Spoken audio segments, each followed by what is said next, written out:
ప్రకాశం జిల్లా కందుకూరులో ఉపాధ్యాయులు ఆందోళన బాట పట్టారు.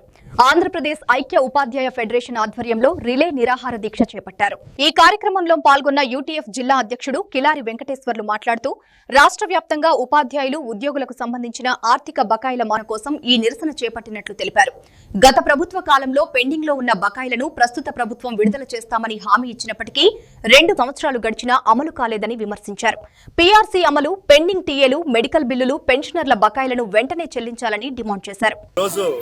రాష్ట్ర వ్యాప్తంగా అన్ని నియోజకవర్గ కేంద్రాల్లో ఉద్యోగులకు ఉపాధ్యాయులకు ఉన్నటువంటి ఆర్థిక బకాయిల సాధన కోసం యూటీఎఫ్ రాష్ట్ర సంఘం పిలుపులో భాగంగా కందుకూరు నియోజకవర్గ పరిధిలో ఈ రోజున కందుకూరున ఒక్కరోజు రిలే నిరాహార దీక్షలు జరుగుతూ ఉన్నాయి.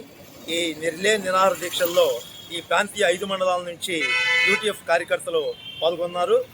ప్రధానంగా రాష్ట్ర ప్రభుత్వం నూతనంగా అధికారంలోకి వచ్చిన తర్వాత అధికారంలోకి రాకముందు ఏవైతే గత ప్రభుత్వం ఆర్థిక బకాయిలను పేరుకుపోయేలా చేసిందో వాటన్నింటినీ మేము అధికారంలోకి వచ్చిన తర్వాత సకాలంలో విడుదల చేస్తామని ప్రస్తుత ముఖ్యమంత్రి ఆ రోజున ప్రతిపక్ష నాయకుని హోదాలో హామీ ఇచ్చున్నారు.